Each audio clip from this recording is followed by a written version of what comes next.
Bom dia, meus irmãos. Bom dia aos irmãos que estão acompanhando online. Estamos, então, na nossa terceira mensagem da série sobre Deus, sexo e família. E o nosso tema hoje é gênero, criado ou construído. Vamos abrir as nossas Bíblias, o livro de Gênesis. Vamos ler novamente, como fizemos na semana passada, capítulo 2, versos 18 a 25. Em seguida nós vamos ler capítulo 1, versículo 26 a 28, depois capítulo 2, 18 a 24, e depois nós vamos ler Mateus 19.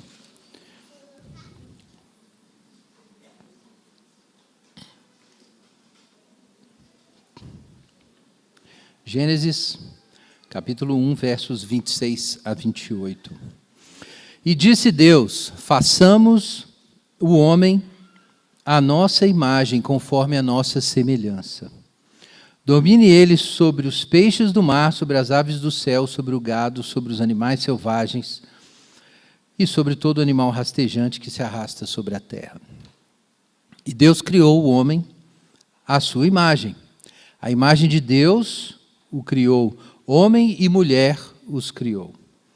Então Deus os abençoou e lhes disse: frutificai e multiplicai-vos, enchei a terra e sujeitai-a. Dominai sobre os peixes do mar, sobre as aves do céu e sobre todos os animais que rastejam sobre a terra. Capítulo 2, versos 18 em diante.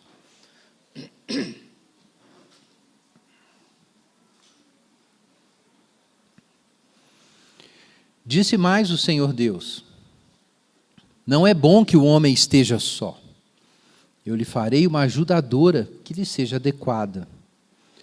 E o Senhor formou da terra todos os animais do campo e todas as aves do céu, e os trouxe ao homem, para ver como lhes chamaria. E o nome que o homem desse a cada ser vivo, esse seria o nome deles. Assim o homem deu nomes a todo o gado, às aves do céu, a todos os animais do campo, mas não se achava uma ajudadora adequada para o homem. Então o Senhor Deus fez cair um sono pesado sobre o homem e este adormeceu. Tomou-lhe então uma das costelas e fechou a carne em seu lugar.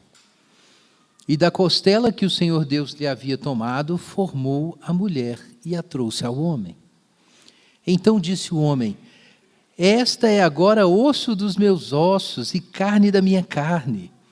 Ela será chamada mulher, porquanto do homem foi tomada. Portanto, o homem deixará seu pai e sua mãe e se unirá à sua mulher, e eles serão uma só carne. Evangelho de Mateus, capítulo 19.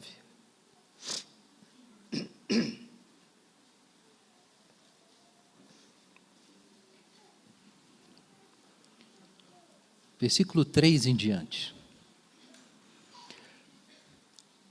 Aproximaram-se dele alguns fariseus e o colocaram à prova, perguntando: é permitido ao homem divorciar-se da sua mulher por qualquer motivo? Jesus respondeu: não lestes que desde o princípio o Criador os fez homem e mulher? E ordenou: por isso o homem deixará pai e mãe e se unirá à sua mulher, e serão os dois uma só carne? Assim, não são mais dois, mas uma só carne. Portanto, o que Deus uniu, o homem não separe. Eles lhe responderam: então por que Moisés mandou dar-lhes documento de divórcio e mandá-la embora? Ele lhes disse: foi por causa da dureza do vosso coração que Moisés vos permitiu se divorciar da vossa mulher. Mas não foi assim desde o princípio. Amém. Vamos orar. Pai Celeste, nós agradecemos ao Senhor pela Tua palavra santa e nós clamamos a Ti pelo Teu socorro, pela Tua assistência, para que nós compreendamos o seu sentido e, à luz da Tua palavra, possamos compreender o mundo e a nossa vida hoje. E nos faz obedientes, ó Deus, em nome de Jesus. Amém.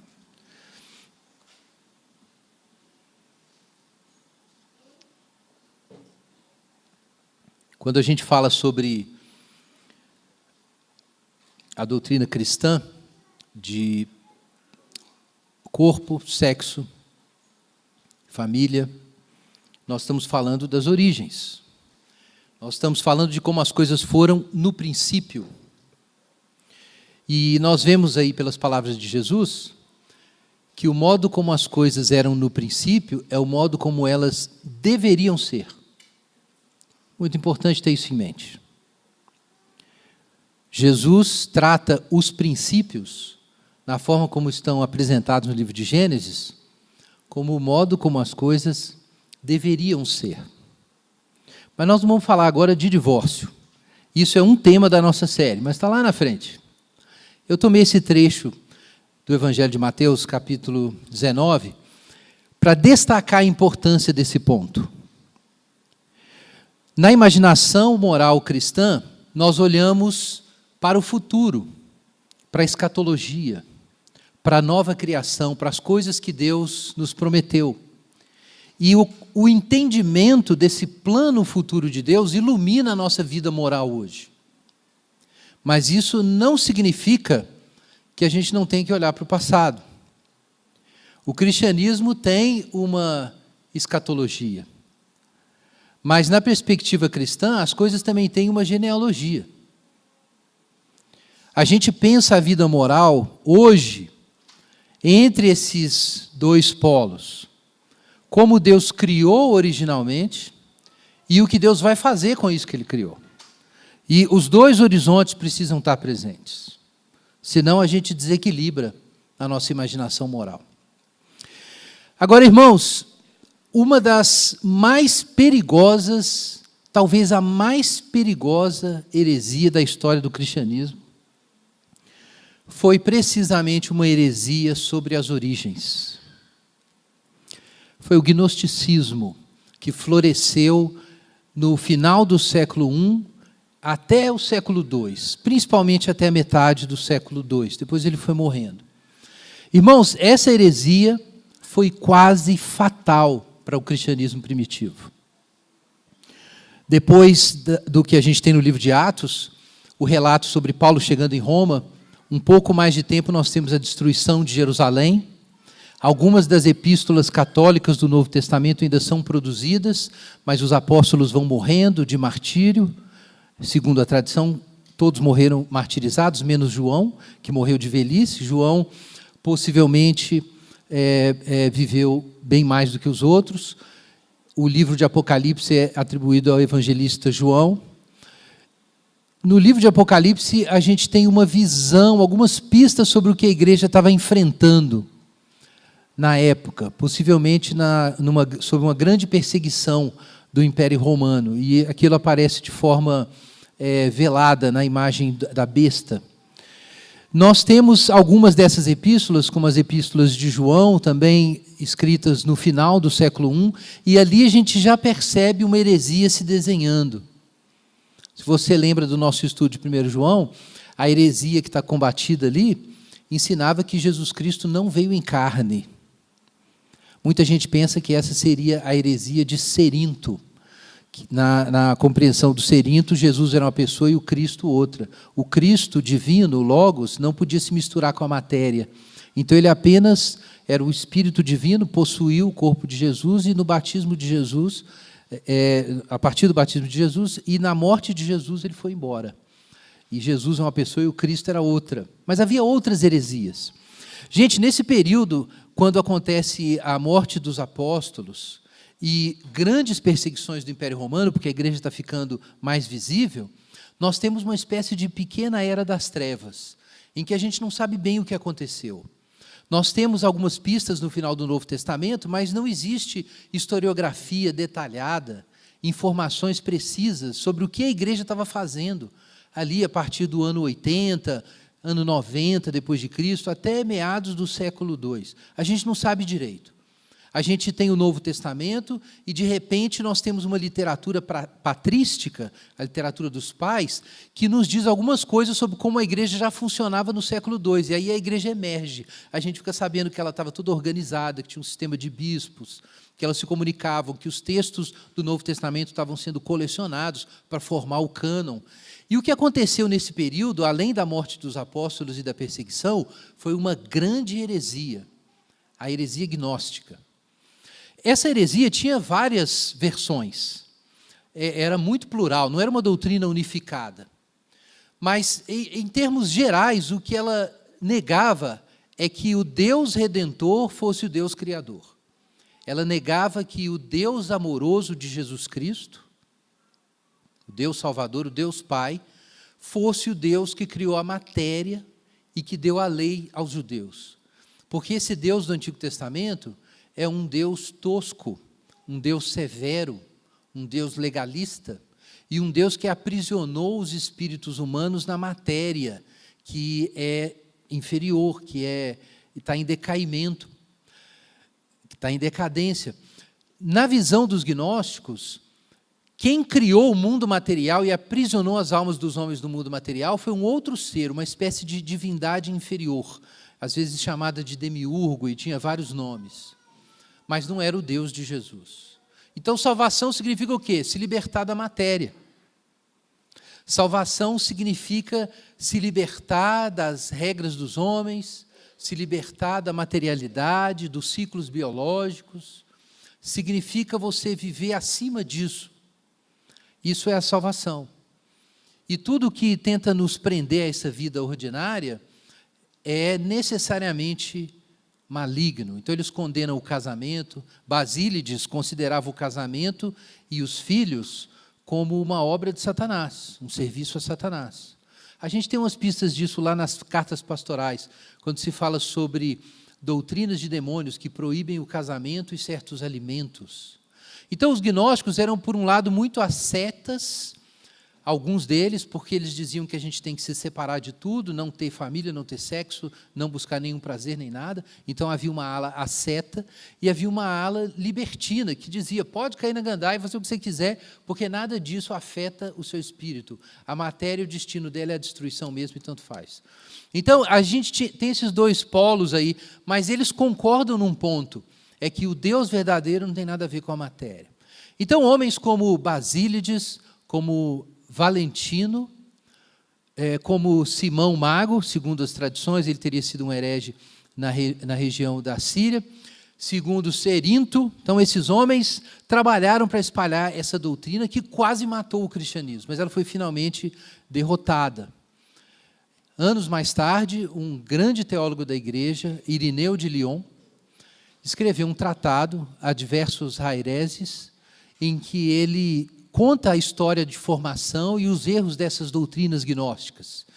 E apresenta esse grande princípio da recapitulação. Jesus veio salvar o que Deus criou. Jesus veio salvar as coisas que foram criadas por meio dele.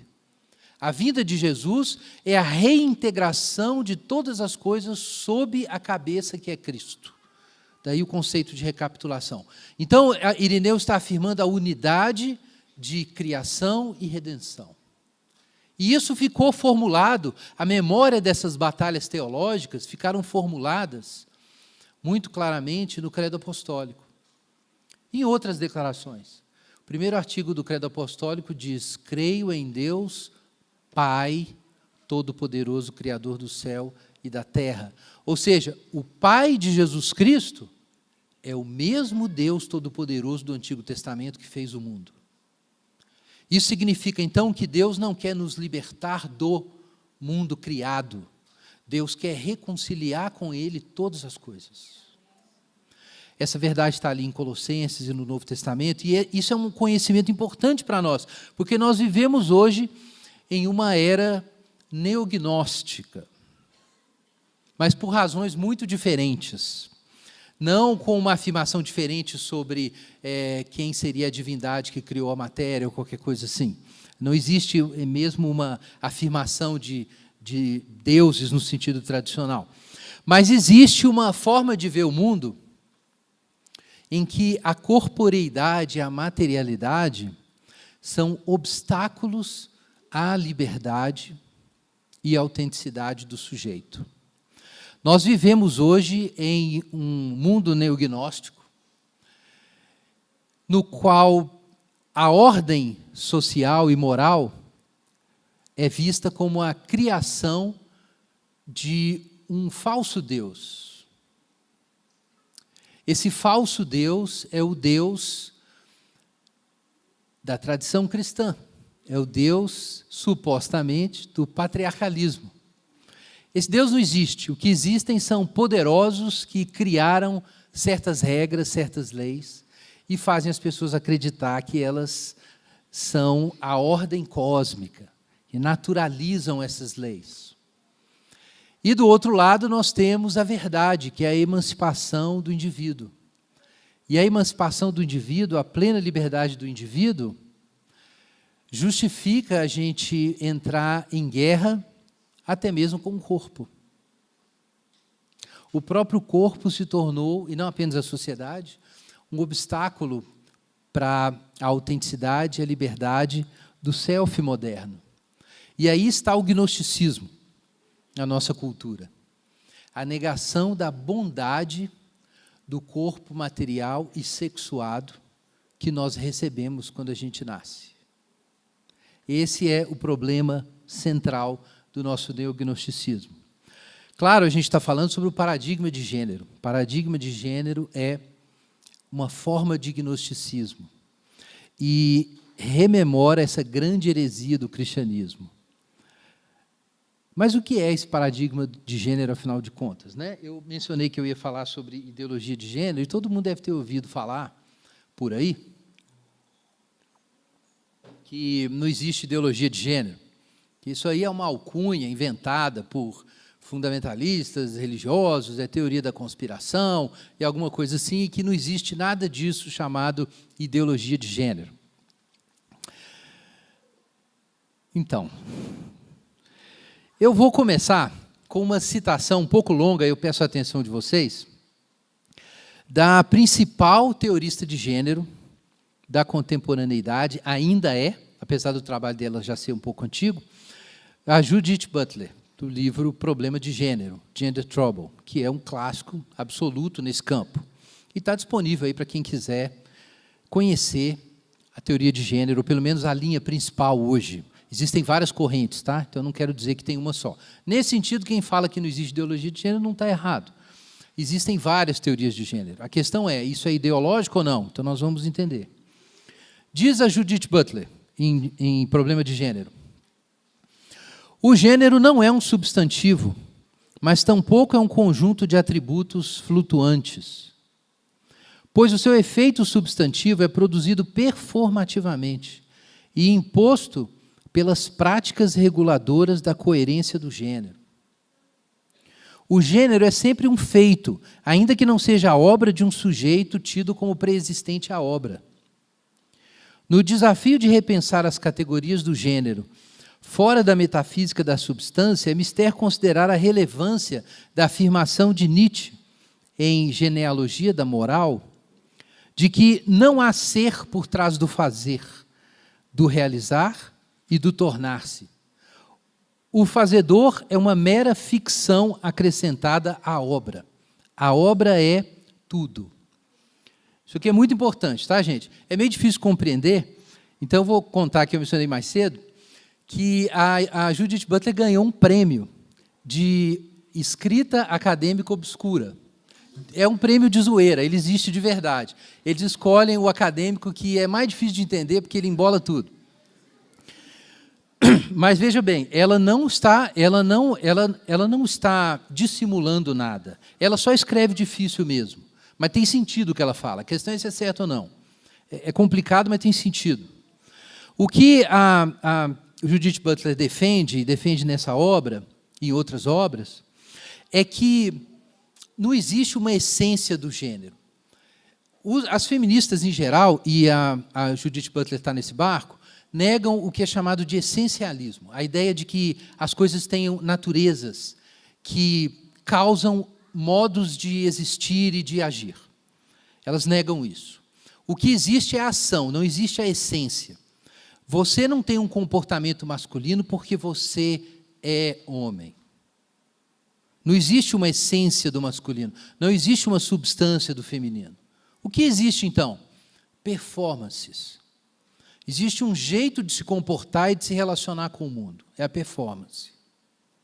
O que acontece é que estruturas de poder determinam quais as performances que têm que ser feitas. E quando você aceita o discurso ideológico do poder e adota uma performance pensando que você é X, na performance você se torna X. Então não existe um ser, existe a ação. Não existe o fazedor da ação, tem a obra pronta. O que é o masculino e o feminino? A performance institucionalizada e acreditada, mas não existe essência. Ela é, para quem gosta de teologia e filosofia medieval, uma espécie de mistura de nominalismo com voluntarismo, mas é isso que ela pensa. E ela pega isso, claro, ela pega isso de Michel Foucault, e Foucault pegou isso de Nietzsche. E a gente vai ver de onde que isso veio daqui a pouco. Mas ela cita Nietzsche aqui. Então, isso é um ponto importante. Não existe essência. Isso é que eles dizem que é o fim, a metafísica da substância acabou no século XIX. O Nietzsche disse, então, Deus morreu, não existe moral, não existe uma ordem cósmica, não tem nada disso. Existe a ação humana e a vontade de poder. Então, essa concepção é incorporada no pós-estruturalismo e entra na formação da teoria de gênero. Então, daí a ideia de que existem estruturas de poder, vontades e performances. Não existe natureza, substância, nada disso. Seguindo, se a sexualidade é construída culturalmente no interior das relações de poder existentes, então a postulação de uma sexualidade normativa antes, fora ou além do poder é uma impossibilidade. É um sonho politicamente impraticável.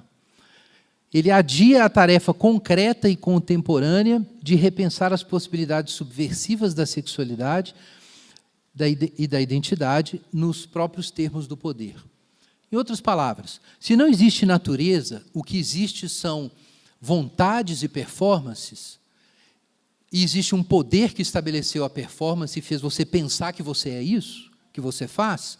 Então, a discussão sobre sexo não é uma discussão sobre sexo. A discussão sobre o masculino e o feminino não é sobre o masculino e o feminino, é sobre o poder. E desconstruir essas categorias estabelecidas é um embate de poder, não é um embate a respeito do que é o mundo, a respeito do que é a verdade, a respeito do que é o certo e errado. É um embate sobre como obter o poder para mudar as regulações e as performances e possibilitar novas formas de existência. Então, diz Judith Butler, que possibilidades existem em virtude do caráter construído do sexo e do gênero? Se nós sabemos que é construído pelo poder, o que nós podemos fazer, então, usando o nosso poder? Contestando o poder instituído e instaurando novas performances. O que pode surgir de gênero e de sexo a partir disso? Qualquer coisa. É uma tábula rasa. É uma espécie de revolução. Você passa a régua e derruba tudo. Para quê? Para que o ser humano emancipado possa recriar o mundo. Então, aqui está, meus irmãos, o paradigma de gênero. In a nutshell, como os anglófonos dizem. É isso. Basicamente isso. O gênero e o próprio sexo são criaturas históricas. E, por isso mesmo, criaturas do sujeito, que foi o ponto que eu trouxe para vocês na primeira mensagem dessa série. Essa é a galáxia do self. Não existe nem natureza, nem Deus. Existe o self, que pode ser emancipado e possuidor de si mesmo, ou alienado e enganado pelo sistema. Mas, no fim, tudo é construção histórica, tudo é construção cultural. E o sexo e o gênero são criaturas do self, criaturas da subjetividade, criaturas da mente dos seres humanos. As normas éticas que regulam o sexo seriam, então, imposições arbitrárias do poder que foram naturalizadas. As identidades de gênero são performances. novas práticas sexuais e novas performances de gênero podem submeter e derrotar a heterossexualidade, que é a norma dominante introduzida pela tradição judaico-cristã mantida por ela. E subvertendo a heteronormatividade, nós criamos uma nova sociedade emancipada e igualitária. Esse pensamento está na base de vários movimentos contemporâneos, né, como o movimento LGBTQIAPN+, e alguns outros movimentos identitários. Mas é importante entender aqui que é claro que existe a ideologia de gênero. É evidente. É muita dissimulação dizer que ela não existe.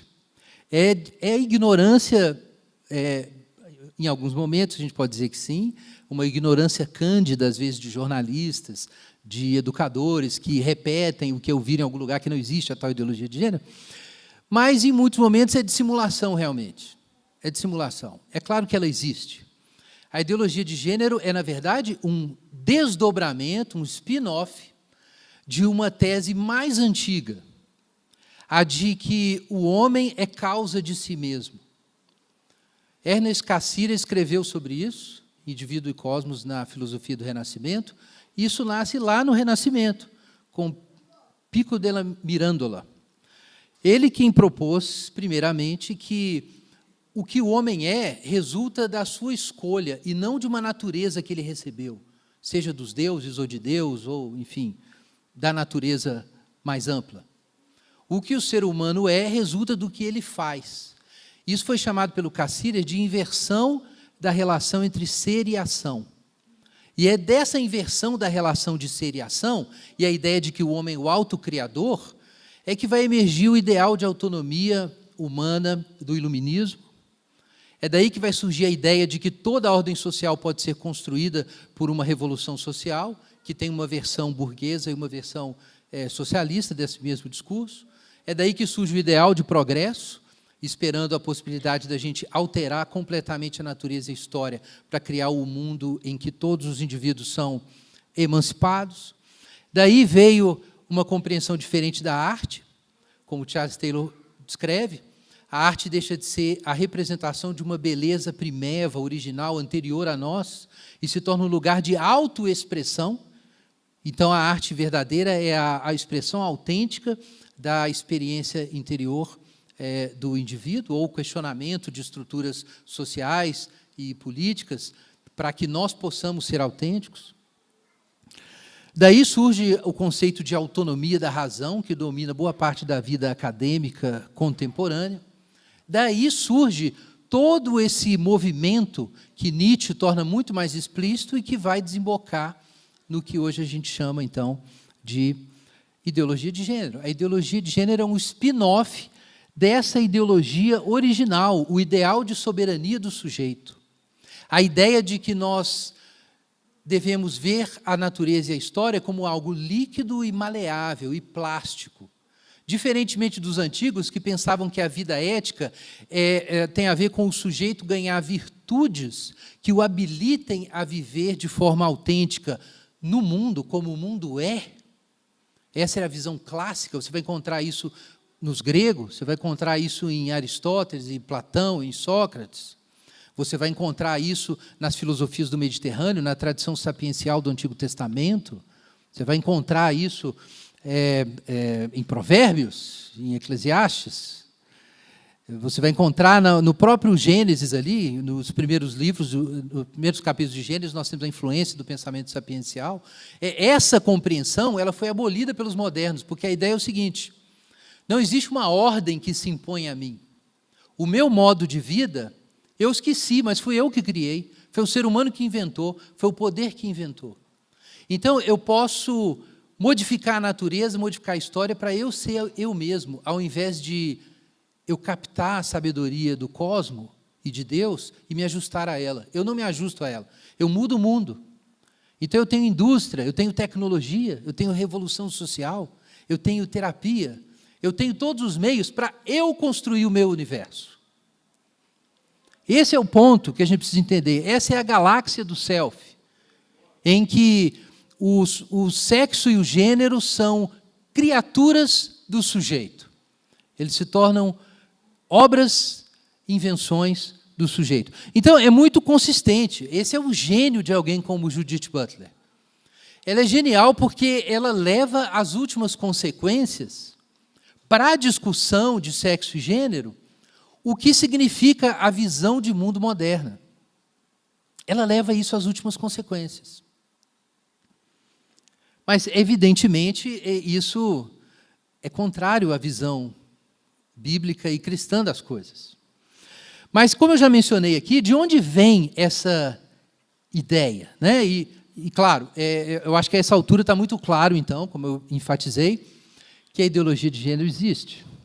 Mas a gente pode dar outro nome, a gente pode chamar de teoria de gênero, de paradigma de gênero, para usar uma linguagem de Thomas Kuhn. Ok, a gente pode falar então que existe um paradigma de gênero, mas lembre-se, esse paradigma de gênero é o paradigma dentro da galáxia do self. E é por isso que ele é ideológico e é por isso que ele é uma falsa consciência. Agora, esse palco ideológico, como eu disse, vem sendo construído há muito tempo. Lá no Renascimento, a gente tem as sementes disso, nós temos a Era das Revoluções, o Iluminismo, temos a ascensão da cultura terapêutica no século XX, tudo isso foi importante para emergir a ideologia de gênero. Mas quem pariu realmente o paradigma de gênero foi o movimento feminista. E nós vamos explicar aqui por quê. Mas a gente ainda precisa falar sobre isso. O feminismo de primeira onda, ali no final do século XIX até o começo do século XX, estava preocupado basicamente com direitos das mulheres, com liberdades fundamentais. Tinha a ver com o direito de votar, com o direito de estudar em universidades, com o direito de receber salários iguais aos dos homens nas mesmas tarefas. Tinha a ver com seguranças específicas para as mulheres. Então, o símbolo dessa era do feminismo, a sua primeira versão, na primeira onda, é o sufragismo, a luta pelo direito ao voto. Essa é a era em que as mulheres estão buscando uma relação equânime na sociedade com os homens, equânime. Não se falava de igualdade absoluta, não. Gente influenciada pelo feminismo de primeira onda, para dar um exemplo, Eleanor Roosevelt, a esposa do presidente Roosevelt, ela foi a coordenadora do processo de redação da Declaração Universal de Direitos Humanos de 1948. Se você ler aí a biografia dela, você vai ver que ela era muito preocupada na hora de definir a igualdade de direitos com o reconhecimento da diferença da mulher em relação ao homem, porque isso significava vulnerabilidades e demandas específicas, diferentes das dos homens. Então, ela escreveu a Declaração de 48, influenciada por essa primeira onda, mas tinha uma clara consciência das diferenças. Agora, existia pelo menos uma líder dentro do feminismo de primeira onda, chamada Margaret Sanger, que tinha uma visão diferente dessas coisas. Ela reconhecia também que havia uma diferença de homem e mulher, mas ela não via com bons olhos a influência da vulnerabilidade feminina no desenvolvimento da espécie humana. Ela achava que as mulheres tinham filhos demais e com qualquer um. E isso gerava uma prole de baixa qualidade. Ela era adepta do movimento eugenista. Então, ela acreditava que a gente tinha que fazer controle de natalidade para que só as pessoas com melhores condições biológicas e psíquicas se reproduzissem, porque assim você melhorava a espécie humana. E ela foi quem iniciou a ideia de controle de fertilidade, de planejamento familiar. Antes de existir a Planned Parenthood, ela ajudou a organizar a primeira associação moderna de controle de natalidade. Foi ela que fez. Mas ela tinha esse tipo de preocupação no início. Agora, ela escreveu um livro em que ela acusou as mulheres de serem responsáveis pela desgraça do mundo, porque elas tinham filho de qualquer jeito, não ligavam para isso, e isso populava o mundo com a miséria. E ela disse, numa obra dela, abertamente, que o mundo seria transformado na medida em que a mulher se libertasse das cadeias da sua própria reprodutividade. Então, foi a primeira vez que a maternidade foi problematizada como um obstáculo para uma sociedade igualitária e justa e saudável. Ela foi vista como um problema que tinha que ser controlado. E ela ataca mesmo o erro das mulheres, mas também o privilégio das mulheres, no sentido de mudar essa situação. Então, a partir, ao menos, de Margaret Sanger, em torno de 1920, surge a ideia de que seria necessário o controle do corpo feminino para se livrar da opressão da maternidade. As mulheres tinham que tomar o corpo da mão dos homens e ter pleno controle sobre eles para criar uma sociedade melhor. Mas o que significa controlar o homem? Controlar a reprodução. Essa foi a primeira onda. Ainda muita coisa boa, sufragistas. Depois nós temos uma segunda onda. A raiz dela tem a ver com a Segunda Guerra Mundial. As mulheres tiveram que trabalhar em fábricas de armas e fábricas de tudo quanto é coisa. Isso aconteceu na Europa, aconteceu nos Estados Unidos. E isso lançou as mulheres no mundo do trabalho e no mundo público, de um jeito que elas não tinham vivido antes. E surge toda uma reflexão a respeito disso depois. O que é ser alguém nesse mundo? Ficar fazendo filho não é suficiente. Você é alguém nesse mundo pelo trabalho, pela sua contribuição, pelo esforço que você tem. E então a gente precisa participar do mundo do trabalho, do mundo público, do jeito que os homens participam. Esse era o discurso, por exemplo, da Simone de Beauvoir. E ela dizia que o homem, a mulher, ela se torna mulher nesse sentido.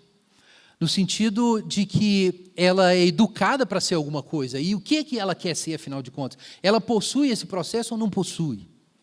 E ela vai possuir, na verdade, se ela assumir a liberdade reprodutiva e entrar no mundo do trabalho.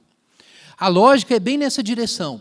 Como a gente pode fazer a contenção das vulnerabilidades biológicas e expandir a igualdade no mundo da produção, no nosso sistema de produção capitalista moderno.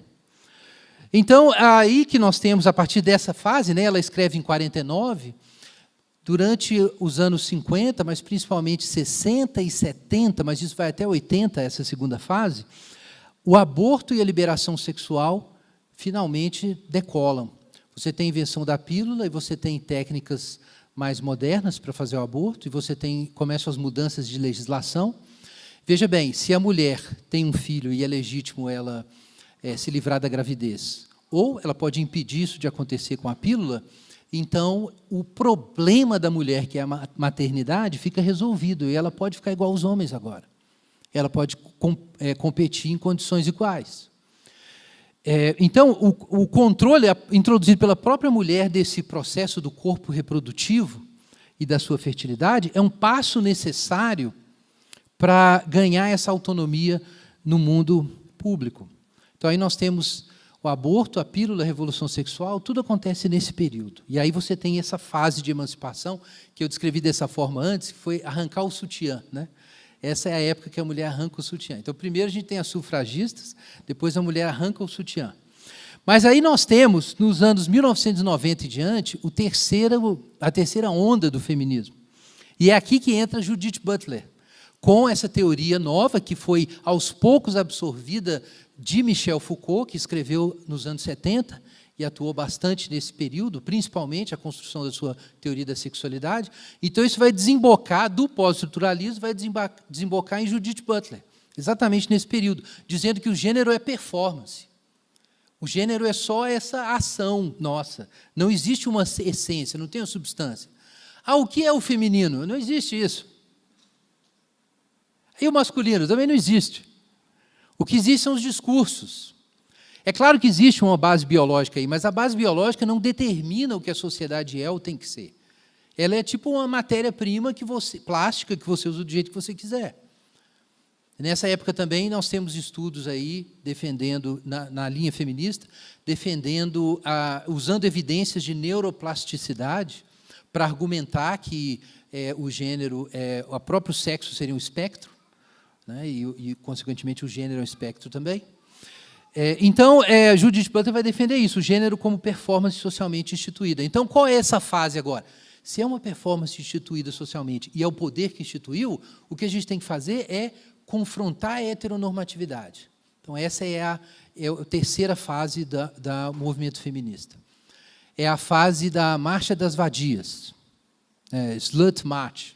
Isso teve em vários lugares, tem The Pussy Riot e vários outros movimentos similares, que eles querem questionar a existência do paradigma em si. Então, é um passo além também. Então, a gente tem as sufragistas, a gente tem o sutiã, arrancar o sutiã, depois nós temos as marchas contra as normas, a marcha contra a heteronormatividade, a marcha das vadias. E aí nós temos, finalmente, de 2012 para cá, o feminismo de quarta onda. O feminismo de quarta onda conclui o processo de separação entre feminilidade e o corpo feminino.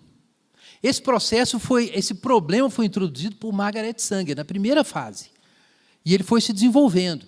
E Simone de Beauvoir ele cresceu muito com o começo dessa distinção de sexo e gênero. Apesar de que a distinção, totalmente, quem faz é um médico, John Money, que foi quem propôs pela primeira vez que uma pessoa poderia ser totalmente educada, um menino biológico, poderia ser educado como garota, e ele finalmente acreditaria e funcionaria bem como garota, e seria totalmente construção social. Talvez alguns tenham ouvido falar dessa história.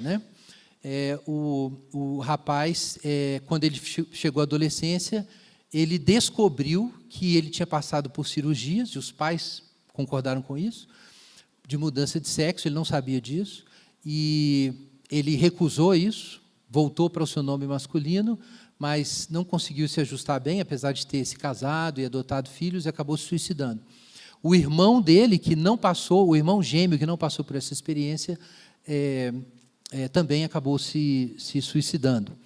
Mas quem fez a primeira experiência de tentar educar uma pessoa com um gênero que não estaria de acordo com o seu corpo foi John Money. Então, enfim, esse processo tinha uma trilha médica. Dentro da trilha médica, isso estava acontecendo, independente dessas modificações ideológicas mais amplas que eu mencionei. Mas o feminismo de quarta onda conclui ideologicamente a separação entre feminilidade e o corpo feminino. É quando a gente tem a grande ascensão do movimento trans. É desse período para cá. E, nesse momento, vejam o que acontece.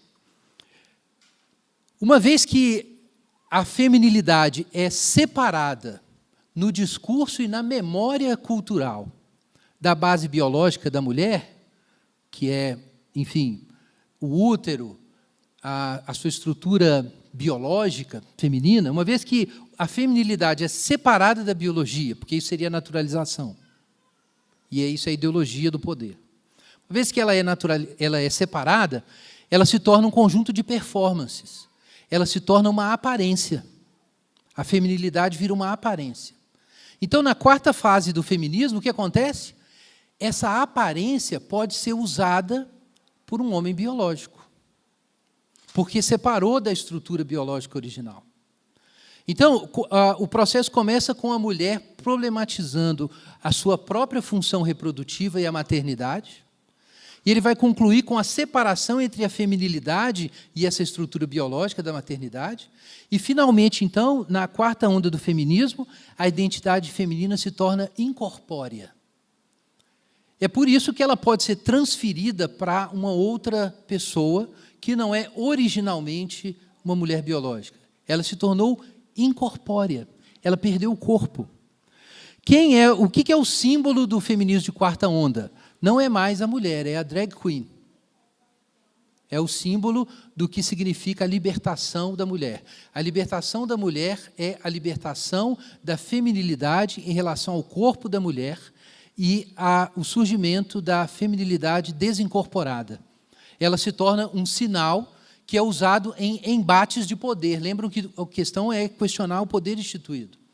É por isso que a gente tem, por exemplo, a gente vê isso muito no YouTube, em outros contextos, você tem influenciadores que, para passar um discurso político de revolução, fazem a performance de usar a imagem feminina. E esse é exatamente o ponto, porque eles se tornam, não só nas teorias, mas na apresentação cosmética, a prova de que não existe heteronormatividade. O que é isso que está acontecendo? Então, eu vou citar aqui a Abigail Favale, uma estudiosa de gênero, professora da Universidade George Fox, nos Estados Unidos. Ela foi discípula de Judith Butler por um bom tempo, mas aí ela se converteu ao catolicismo e reconstruiu todo o seu pensamento a respeito disso, continuou ensinando sobre esse tema e escreveu esse livro recentemente, The Genesis of Gender. Há umas 2 semanas, a Maria Clara, que é head de comunicação da Quadrante, uma editora católica com muita coisa boa, entrou em contato comigo me contando a boa notícia, que esse livro está saindo em português. Então, eu recomendo demais a Abigail Favale. Claro, ela é uma defensora da tradição católica romana, ninguém é perfeito. E a Maria Clara está junto, tá? A gente está junto. Mas, enfim, a gente depois vai explicar de que modo, na concepção protestante, a gente tem diferenças. Mas, nessa obra, a concordância é substancial. E, na sua análise da coisa, a Abigail Favale diz o seguinte: o paradigma de gênero é a prole edipiana do feminismo. Prole, porque foi através da teoria feminista que o conceito de gênero se apossou da nossa imaginação cultural. Edipiana, porque como Édipo assassinou o próprio pai, esse conceito erodiu o próprio fundamento do feminismo, transformando a mulher em uma identidade que pode ser livremente apropriada por homens, independente da realidade material. Ou seja, a ideologia do self, que é uma coisa muito mais antiga e que foi inventada por homens, no Renascimento, ela começa a nascer ali. A ideologia do self entrou no movimento de luta por equidade e direitos da mulher, que seria justo, entrou como um verme que se apossa do animal e come ele por dentro. E o que sobrou? Sobrou a pele da feminilidade, o estereótipo feminino, a performance, a forma cosmética. E agora essa pele arrancada do corpo feminino pode ser usada por qualquer um. É só uma performance. Daí que nós temos não mulheres, mas pessoas que engravidam. Não mulheres, mas pessoas que menstruam. Não mulheres, mas pessoas com vagina. E nós temos homens com pênis. E por aí vai. Então, o feminismo causou, paradoxalmente, a sua autodestruição.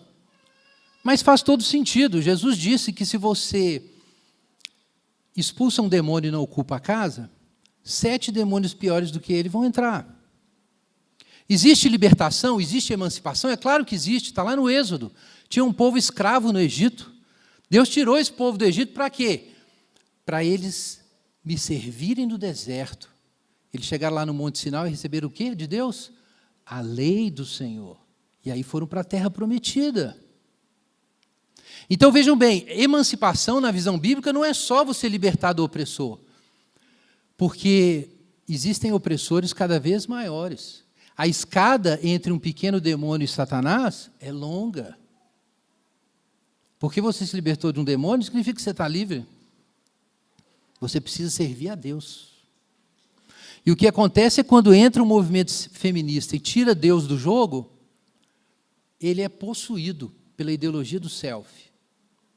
Ele é colonizado pela ideologia do self. E aí quem mais perde são as mulheres agora, que estão perdendo, inclusive, concursos de beleza e concursos esportivos. Quem está perdendo? As mulheres biológicas. Vagas de empregos que elas podiam ter por causa de cotas para ampliar a participação das mulheres no mercado, e por aí vai. Isso é extremamente grave, o que está acontecendo. Extremamente grave. O que é o problema? O problema é o corpo. Para onde foi o corpo da mulher? Para onde foi o corpo da mulher? Essa é a pergunta. Gente, esse foi o maior crime do movimento feminista. Ele plausibilizou o apagamento do corpo feminino e a separação entre a pele feminina e o corpo feminino. E o que é esse apagamento? A negação da maternidade.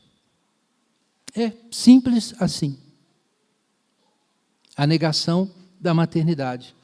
A mulher era oprimida pelos homens por causa da maternidade. Existe patriarcalismo, opressão masculina? Claro que existe machismo, obviamente que isso existe, e a gente tem que dar um jeito de combater isso, vencer isso. Mas então, a mulher é oprimida pelos homens por causa da maternidade. Para se livrar da opressão, ela joga fora a maternidade, o corpo. O que é isso? Gnosticismo. É gnosticismo. É a negação da bondade da matéria. É a negação da bondade, da materialidade do corpo feminino como ele está na natureza. Para a mulher ser livre igual ao homem, mas não tem como a mulher não ser engolida pelo homem numa luta por poder. Se ela não é engolida por fora, no braço, a gente viu, ela foi engolida por dentro, ideologicamente. Assim como o homem não vai salvar o homem, só Deus pode salvar o homem, a mulher não vai salvar a mulher, só Jesus. Agora, nós lemos Gênesis 1, Gênesis 2, lemos Mateus 19, ali se fala dos princípios, daquilo que deveria ser. Quando a gente lê Gênesis 1, está muito claro. Deus criou o homem, à sua imagem, macho e fêmea, e ele disse o quê? Multiplicai-vos, enchei a terra e sujeitai-a. A função reprodutiva, a fertilidade, para gerar vida, é parte do propósito original de Deus para o sexo. Por isso que eu disse que o objetivo do sexo não é o prazer sexual. O objetivo do sexo é servir a Deus e ao mundo com a fertilidade. Mas Deus, que é muito legal, ainda fez isso gostoso. Para dar um empurrãozinho, um nudge celestial, é o orgasmo, é um nudgezinho do Senhor. Para quê? Para você cumprir essa função. Não é para você ficar aí num paraíso hedonista. Se trata de participar com Deus, comunhão e procriação. Se trata disso. Comunhão e procriação. Está lá em Gênesis 1. Nós encontramos também em Gênesis 2, tão claramente isso. A mulher é criada como uma igual ao homem, isso é muito claro no texto. Ela é uma ajudadora idônea, ombro a ombro, igual. Mas quando essa ajudadora é criada, o homem bate o olho e já fala, é a varoa. Tem o varão e a varoa, né? Por que ele bateu o olho e viu que é a varoa? Porque essa que é, ele diz, osso dos meus ossos e carne da minha carne, mas ao mesmo tempo é diferente, por isso ele dá um nome diferente. A natureza dela está escrita no corpo dela. Ele bate o olho e ele dá o nome. Ele estava dando o nome aos animais, você lembra disso? E aí, de repente, bate o olho e diz, não, isso aqui é diferente. Isso, eu sou o varão, ela é a varoa. A semelhança e a diferença são visíveis na superfície. A superfície existe para revelar o que está dentro.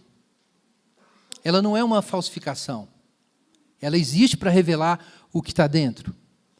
Então, o corpo é o sacramento da pessoa. Não existe uma identidade interior que possa ser separada do corpo. Não existe isso. Não estou dizendo que a gente não possa construir uma série de identidades de gênero. É claro, tanto pode que as pessoas estão fazendo isso. A questão é que isso é claramente um desarranjo. Porque quem nós somos, senão essa versão corporificada do espírito, da personalidade? A gente é isso.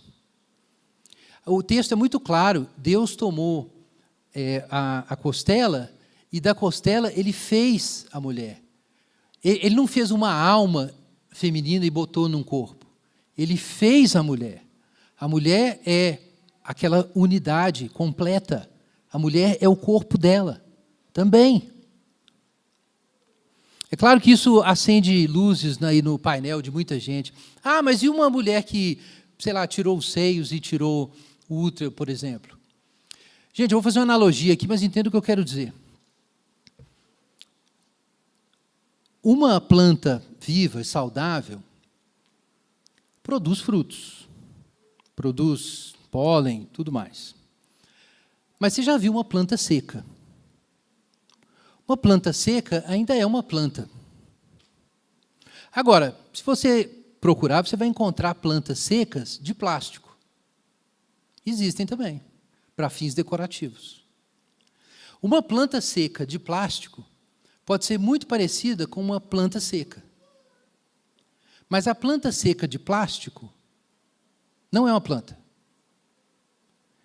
E a planta seca, embora seca, é uma planta.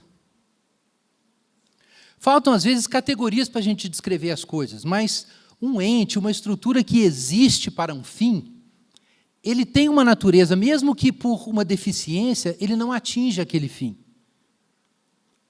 Uma mulher estéril, que tenha tirado o útero, ainda é uma mulher, mesmo que, por alguma razão, ela não possa mais atingir o fim da maternidade.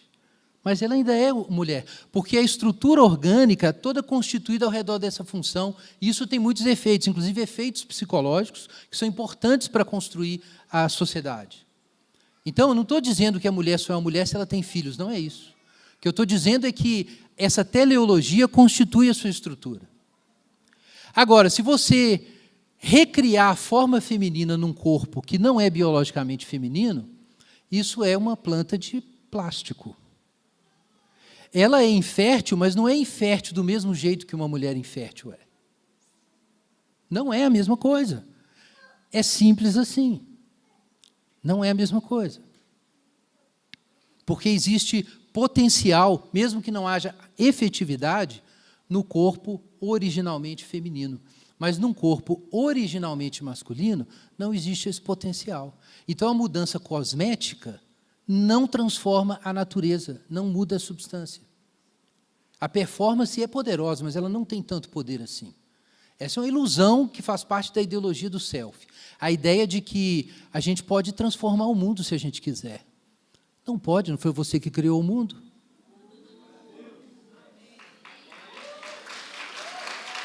Não pode.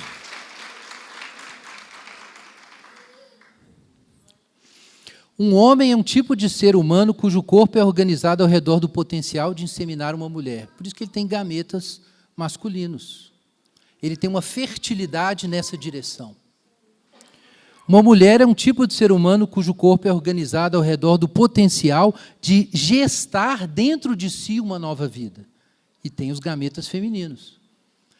Não foi nenhuma ideologia patriarcal que criou os gametas masculinos e femininos. Eles existem nos vegetais e nos animais sexuados no planeta Terra inteiro. Os corpos humanos são teleologicamente organizados segundo o seu papel distinto na reprodução da espécie. Existem os intersexos? Existem. Que é muitas vezes levantado como o principal obstáculo, mas na verdade não é, porque não é um terceiro sexo, não é uma terceira função. Em termos evolutivos e reprodutivos, não tem absolutamente nenhuma função.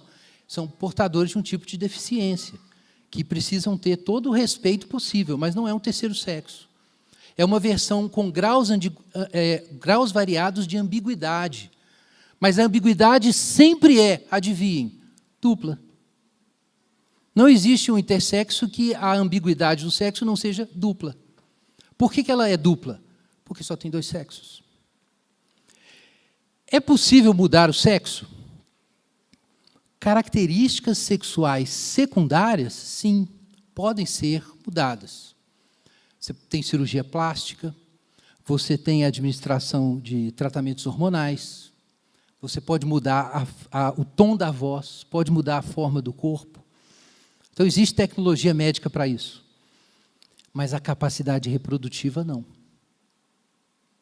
Você não transforma a estrutura reprodutiva de uma fêmea biológica ou de um macho biológico de modo que seja fértil, produtivo biologicamente no outro sexo. Isso não acontece. Nunca acontece. E o que é curioso é que o que define a sexualidade é essa capacidade de fertilidade, não são as coisas cosméticas. Então, por exemplo, a gente pensa assim, não, mulher é quem tem vagina e homem é o que tem o pênis. Veja bem, no caso da espécie humana, sim, mas se você olhar na natureza, você vai ver que o fenótipo nem tem tanta relação assim com a diferença na capacidade reprodutiva. Você não deve se achar muito parecido com uma planta, por exemplo, ou com um caranguejo e tal. Espero que não. Do ponto de vista hormonal também, a gente sabe que tem hormônios no cérebro de um caranguejo, ou de uma lagosta, por exemplo, macho, que são os mesmos hormônios no cérebro do macho humano, com funções similares, a gente sabe disso. Então, onde que está a diferença? A diferença está na capacidade reprodutiva. Para que existe o sexo na natureza? É para isso. Enfim, vou usar essa linguagem para vocês entenderem. A natureza não está interessada na beleza física ou na aparência física dos sexos, em primeiro lugar. Está interessada na capacidade reprodutiva. Porque é isso que promove ali a manutenção da espécie, a transmissão da carga genética e tudo mais. Adaptabilidade, é com isso que ela está interessada, a natureza. Vocês estão me entendendo? Então, deixa eu dizer isso com toda clareza, e eu estou simplesmente enunciando fatos. A aparência sexual pode ser mudada, mas a mudança de sexo é uma ficção plástica e linguística. A aparência sexual pode ser mudada, mas a mudança de sexo é uma ficção plástica e linguística. Eu não estou dizendo que não existem identidades transexuais. Claro que existem. Não estou dizendo que pessoas transexuais não devam ter direitos especiais para proteger suas vulnerabilidades específicas. Não estou dizendo isso. O que eu estou dizendo é que a expressão mudança de sexo é, a rigor, falsa. Agora, se o sexo é imutável, o que o cristão vai pensar do gênero? Gênero é sexo? Eu não penso que seja exatamente assim. Eu vou citar aqui Elaine Stork, é uma teóloga britânica, foi professora da Universidade de Londres e foi presidente da Tear Fund, que muita gente conhece aí, trabalha com crianças. Então, ela tem um livro sobre isso, se o gênero é criado ou construído, e ela escreveu o seguinte, já tem muitos anos isso. A distinção entre sexo e gênero é importante, porque ajuda a evitar a tentação de reduzir tudo ao sexo, mas penso que seria um engano tratar muito rigidamente o sexo como criacional e o gênero como cultural. Isso sugere uma dicotomia grande demais em que aceitamos nosso sexo como criação de Deus, mas criamos o nosso gênero por nós mesmos, segundo as variantes sociais. Na verdade, se cremos em um Deus que concedeu uma estrutura normativa para os relacionamentos, temos que crer em um Deus que está tão interessado em nosso gênero como está interessado na nossa biologia. Pois o modo como moldamos o nosso gênero também é parte da nossa resposta humana diante de Deus. Eu acho que a Stork está certa. E nisso, a Judith Butler tem um pingo de razão. O gênero é realmente construído. Por exemplo, esse costume de associar a rosa com as meninas e o azul com os meninos. Né? Menino veste azul e menina veste rosa. Isso deu tanta confusão no Brasil, né? Não preciso dizer muita coisa. Mas, gente, é claro que isso é uma construção social. São estereótipos. Então, não tem por que negar isso. Mas, vejam bem, os estereótipos existem para marcar uma distinção que não é socialmente construída. Eles são marcadores dessa outra distinção. Então, parece que existe algo que nós recebemos, sim, e eu até teria essa leve objeção a Elaine Stork. Tem alguma coisa que a gente recebeu que está no campo sexual. E a gente tem que responder. A construção da consciência e dos papéis de gênero são a nossa resposta cultural ao dom criacional. Nesse sentido, a gente poderia dizer que o gênero tanto é criado como é construído. Sim, porque nós respondemos. A questão é que, numa visão cristã de mundo, você não pode construir as coisas do seu jeito, porque Deus, na sua providência, dirige tudo. Abre sua Bíblia no Salmo 104.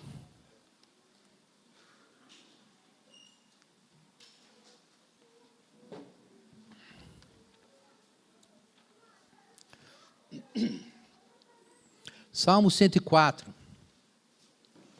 É um grande salmo sobre o Criador, sobre o Deus Criador. Esse salmo pode ser lido junto com Gênesis 1 e 2. É como se fosse Gênesis 1 e 2 transformado num hino. Ou boa parte do que está lá. Agora veja só, depois de o salmista louvar a Deus por todas as suas criaturas, pelas montanhas, pelo mar, pela chuva, pelo céu, pelas plantas, as árvores, os animais. Olha ali, capítulo 104, Salmo 104, vamos ver ali o versículo 21. Veja aí na sua Bíblia. Os leões novos rugem pela presa, e de Deus buscam seu sustento. Ao nascer do sol, logo se recolhem e se deitam dos seus esconderijos. Falando aí dos animais. Aí chega num outro bicho. Olha esse outro bicho, que interessante.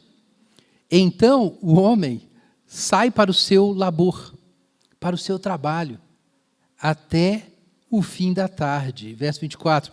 Ó Senhor, que variedade há nas tuas obras. Fizeste todas com sabedoria, e a terra está cheia das suas riquezas. Acho que vocês entenderam o ponto aqui. Cada criatura está fazendo o que é dela. Agora, tem uma criatura que trabalha. Não é o que está lá em Gênesis 1?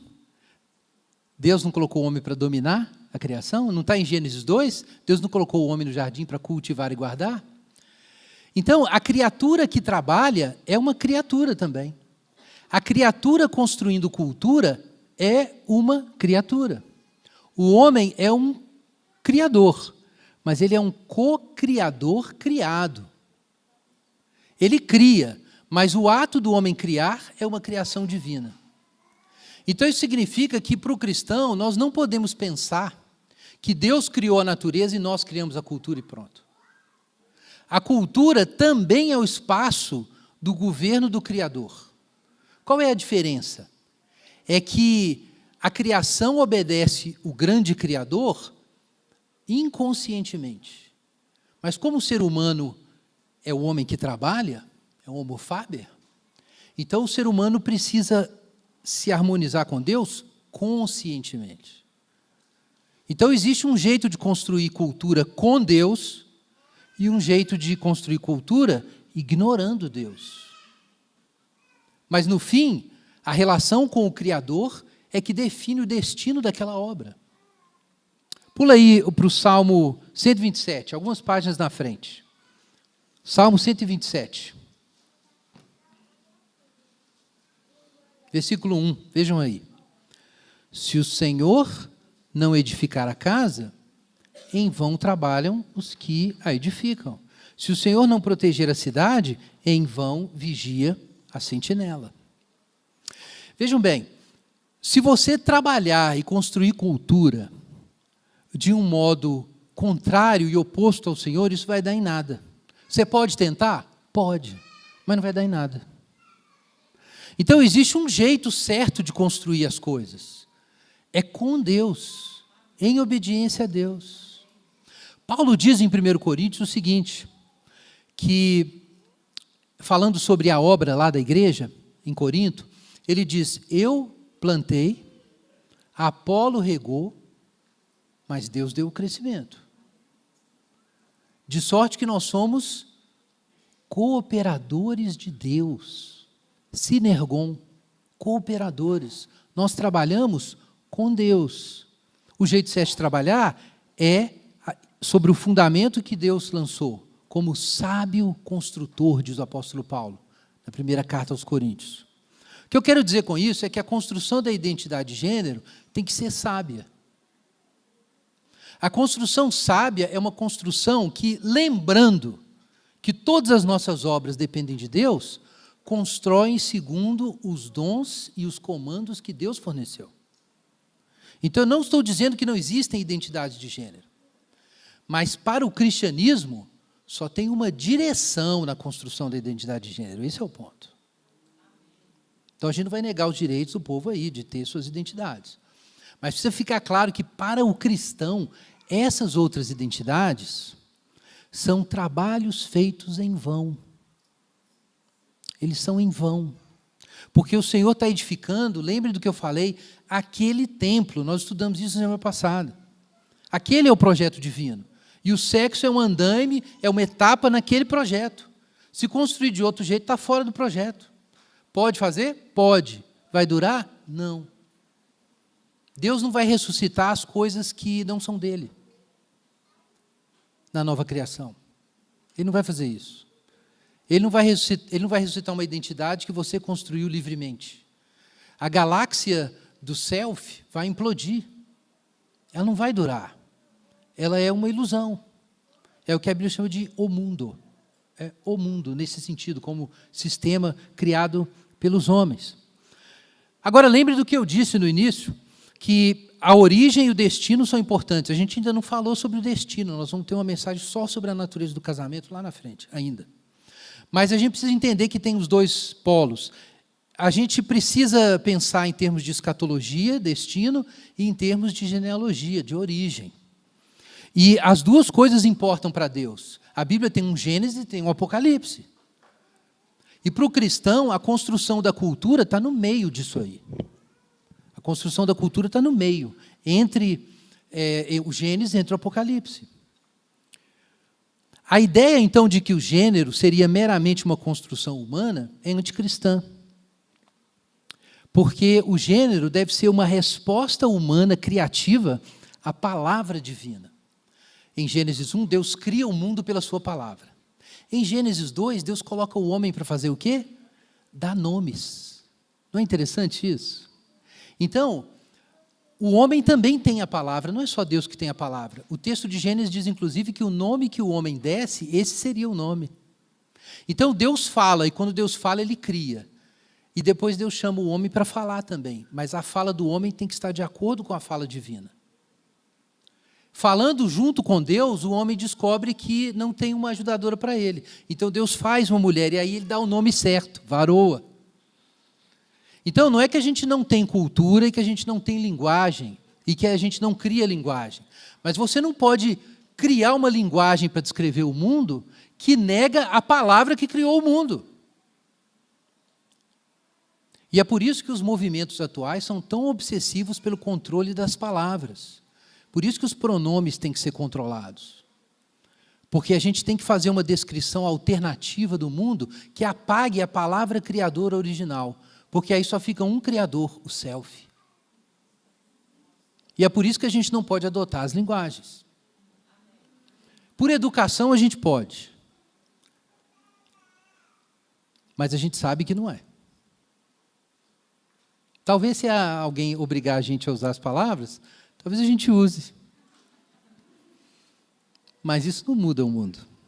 Não muda a realidade. Só a palavra de Deus muda a realidade.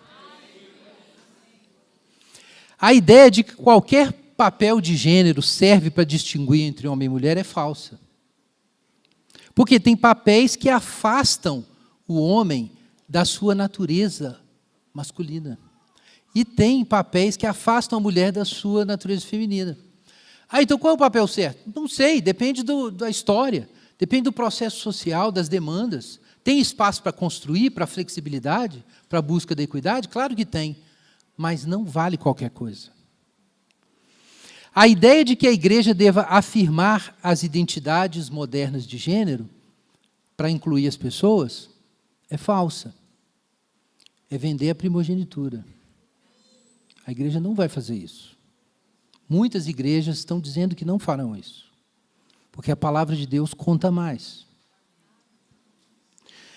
A crença no paradigma de gênero é incompatível com a doutrina cristã da criação, porque você não pode confessar o primeiro artigo do credo apostólico, creio em Deus Pai Todo-Poderoso, Criador do céu e da terra, e acreditar que o gênero é uma obra do self. Não é possível. Você não pode confessar o primeiro artigo do credo apostólico e aceitar o paradigma de gênero. Não é uma questão de política nacional. É uma questão da teologia moral cristã. Não pode, porque é contraditório, porque não faz sentido. Não faz sentido uma mulher adotar esse veio do feminismo moderno, que é a guerra contra a maternidade, e ainda consistentemente pronunciar o credo apostólico. Não é possível. Pode existir uma feminista cristã? Pode. Se for cristã. Se for cristã, e não apenas usar o nome. Mas se for cristã. Se for construído no imaginário cristão, sim. Mas você não pode sustentar o paradigma de gênero e confessar o primeiro artigo do credo apostólico. Porque o paradigma de gênero é um gnosticismo. E o credo apostólico é a resposta da igreja cristã, a resposta histórica da igreja cristã ao gnosticismo. Finalmente, irmãos, o Evangelho te leva de volta para a criação, te leva para uma nova criação. O Evangelho nos diz que nós trabalhamos, mas o nosso trabalho é uma resposta ao trabalho de Deus. O Evangelho diz que nós não iniciamos nada, Deus inicia tudo e nós respondemos. Não é assim a salvação? Jesus foi lá e comprou toda a salvação para você. E o Espírito Santo desce e te convence. E aí você se converte. Você participou da sua salvação, num sentido sim, respondendo ao que Deus fez antes. Esse é o princípio sabático.